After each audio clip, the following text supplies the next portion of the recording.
Hello guys, welcome back to our channel. And ఇవాల్టి Ugadi special soft tasty bobbatlu. And మేమైతే వీటిని బొబ్బట్లు అని అంటాం. మీరేమంటారో let me know in comments. ఒక బౌల్లోకి 1 కప్ మైదా, 1 కప్ గోధుమ పిండి ఈక్వల్ క్వాంటిటీలో యాడ్ చేసి కొంచెం సాల్ట్ వేసుకొని అంతా మైదా, సాల్ట్, గోధుమ పిండి అన్నీ బాగా మిక్స్ అయ్యేదాకా మంచిగా మిక్స్ చేసుకొని అందులోకి ఒక 4 టేబుల్ స్పూన్ ఆయిల్ యాడ్ చేసి పొడి పొడి లేకుండా మంచిగా సాఫ్ట్‌గా మిక్స్ చేసుకోవాలి. కలుపుకుంటున్న పిండిలో అస్సలు ఉండలు లేకుండా మంచిగా మిక్స్ చేసుకోవాలి.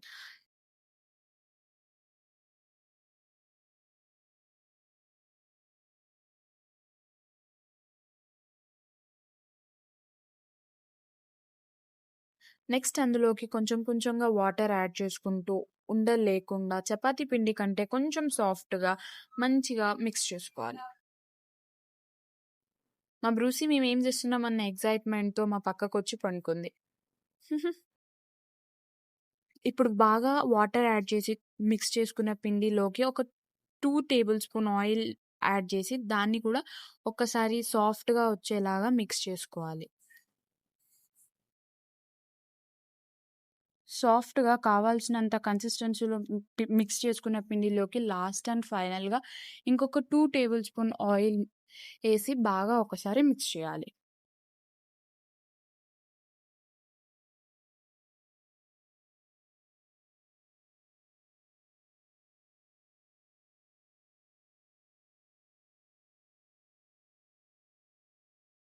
మిక్స్ చేసుకున్న పిండిని ఒక హాఫ్ అన్ అవర్ లేదంటే నెక్స్ట్ ప్రాసెస్ కంప్లీట్ అయ్యే వరకు పక్కన పెట్టుకోవాలి. బెల్లంని కట్ చేసుకొని ఆ బెల్లం పక్కకు పెట్టుకోవాలి. 5-6 అవర్స్ నానబెట్టుకున్న పప్పుని కుక్కర్‌లో వేసి ఒక 2 విజిల్స్ వచ్చేదాకా వెయిట్ చేసి అందులో ఉన్న వాటర్‌ని మొత్తం డ్రైన్ చేసుకొని మ్యాషర్‌తో మంచిగా మ్యాష్ చేసుకోవాలి. దాని తర్వాత బెల్లంని మిక్సీ పట్టి దాన్ని దాన్ని మ్యాష్ చేసుకున్న పప్పులోకి యాడ్ చేసి మంచిగా మిక్స్ చేసుకోవాలి.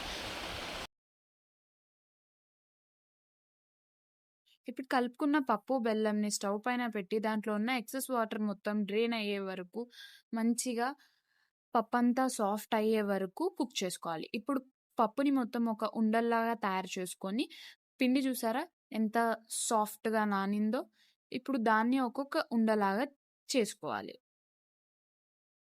ఒక పాలిథీన్ కవర్ తీసుకొని దానికి మంచిగా ఆయిల్ అప్లై చేసి ఒక పిండి ఉండ తీసుకొని మంచిగా దాన్ని ఈవెన్ సైజ్‌లో స్ప్రెడ్ చేసుకొని మనం తయారు చేసి పెట్టుకున్న పప్పు ఉండని దాంట్లో ఫిల్ చేసి మంచిగా ఇంకొక బాల్ తయారు చేసుకోవాలి. దానికొచ్చిన ఎక్సెస్ పిండిని తీసి పక్కన పెట్టుకోవాలి.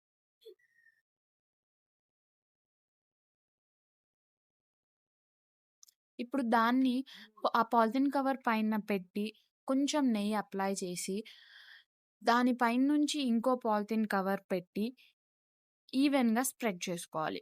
మీకు ఎంత సైజ్ కావాలంటే అంత సైజ్ స్ప్రెడ్ చేసుకోవాలి.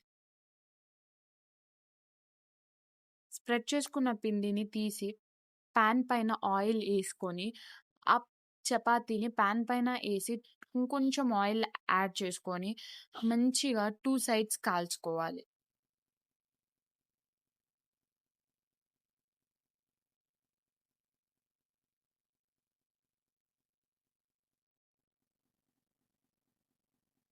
And done. ప్రాసెస్ నచ్చిందా? ఈజీగా ఉందా? ఇంకెందుకు లేట్? ట్రై చేసి కామెంట్ బాక్స్‌లో ఎలా వచ్చిందో చెప్పండి. ఈ టేస్టీ యమ్మీ సాఫ్ట్ బొబ్బట్టు రెడీ.